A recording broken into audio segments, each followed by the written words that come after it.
తుంగభద్ర రచన చింతపల్లి వెంకటరమణ గారు.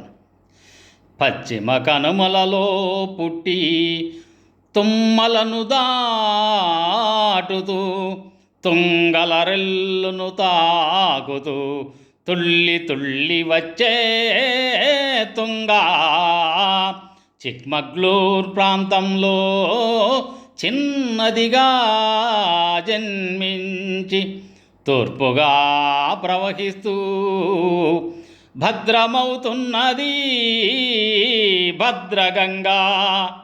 శివమొగ్గ కుడ్లీ వద్ద రెండు కూడి తుంగభద్ర నది పేరుతో రూపాంతరం చెందుతున్నది పరవశగంగా.